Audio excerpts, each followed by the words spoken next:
The sun's light showers us every day. Do you know how long it takes for this light to reach Earth? Most people would answer about 8 minutes, and that information is correct. However, the truth is, the light actually takes an incredibly long time to reach Earth from the moment it's born in the sun's core. That period is a staggering 100,000 years. It might be too grand to even imagine. So why does it take such an incredibly long time?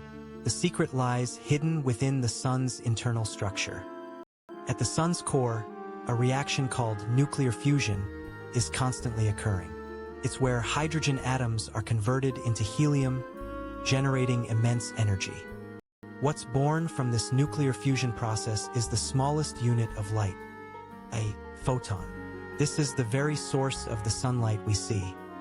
The sun's core is an unimaginably ultra-hot and ultra-dense environment, with temperatures around 15 million degrees Celsius and a density about 150 times that of water.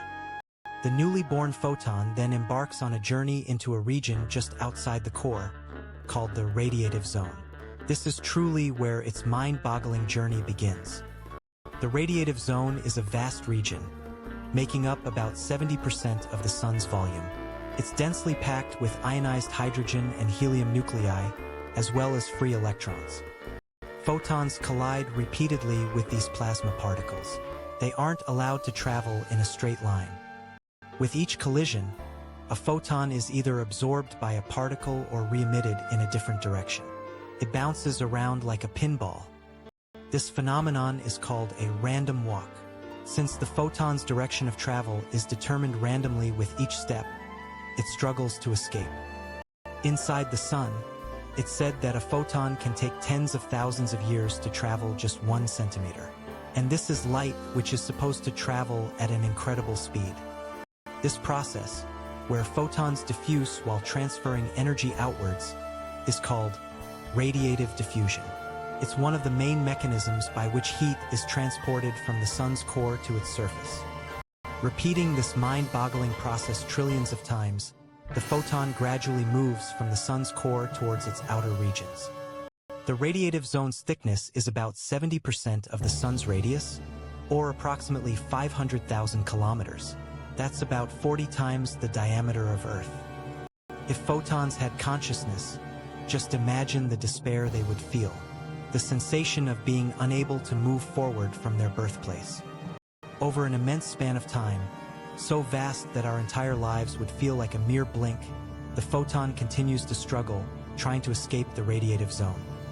And finally, after tens of thousands of mind-boggling years, the photon breaks through the radiative zone and reaches the next region. Outside the radiative zone lies the convective zone. Here, the method of heat transport changes significantly.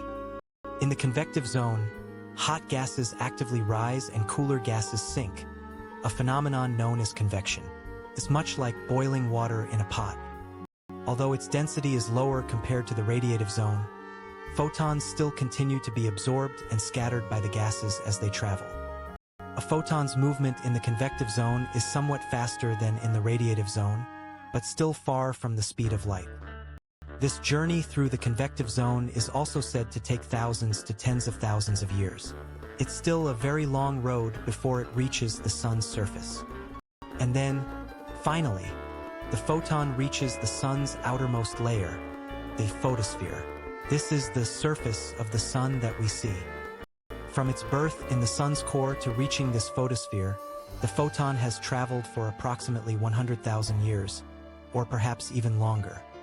Only now, having come this far, can the photon finally travel straight into space, with hardly any further collisions with other matter. The brilliance of the sun that we see is, in fact, the appearance of these photons, finally free after completing their 100,000-year journey. Once emitted from the photosphere, the photon faces no more obstacles. It races through space at the astounding speed of light, that's 300,000 kilometers per second. The distance from the sun to Earth is about 150 million kilometers. Light covers this distance in the blink of an eye. The time it takes for light to reach Earth is only about 8 minutes and 20 seconds. It feels like such a short time, considering it's the culmination of that grand 100,000-year journey. Over 100,000 years from its birth in the core, then just 8 minutes to Earth. This contrast truly reveals the vastness of the universe and our sense of time. The sunlight we see right now is, in fact, light from the past, born in the sun's core over 100,000 years ago. Doesn't it feel romantic to think that this light began its journey when our ancestors were still living in the Stone Age, or even long before that? Without this light, life on Earth couldn't exist. Plants perform photosynthesis, and that energy forms the foundation of the food chain. The sun's light influences Earth's climate, weather, and even our moods.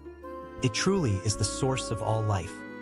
The light we bathe in is, quite literally, a miracle light, born within the sun's colossal furnace and delivered to us over an unimaginably long period.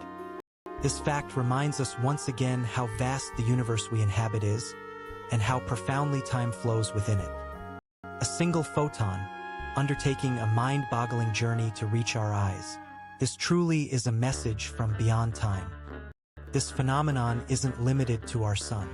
The light from other stars twinkling in the night sky also reaches us after an immense amount of time, from its birth in their cores. When we observe distant galaxies through a telescope, we are seeing the past appearance of that galaxy from hundreds of millions of years ago. The universe is like a giant time capsule. Light carries with it the time encapsulated within that capsule, delivering it to us. Every time we look up at the sky, we are receiving light from the distant past.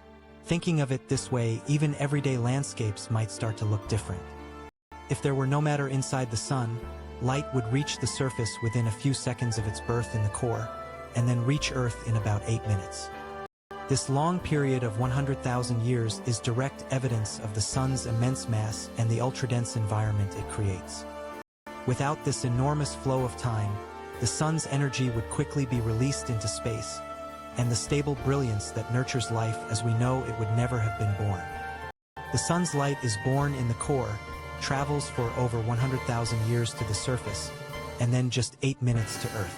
Please keep this grand journey in mind. The sunlight we take for granted every day is, in fact, filled with an unimaginable history of time and the wonders of the universe. The next time you feel the sun's light, please try to remember this 100,000-year journey. Surely, that light will appear different to you than ever before.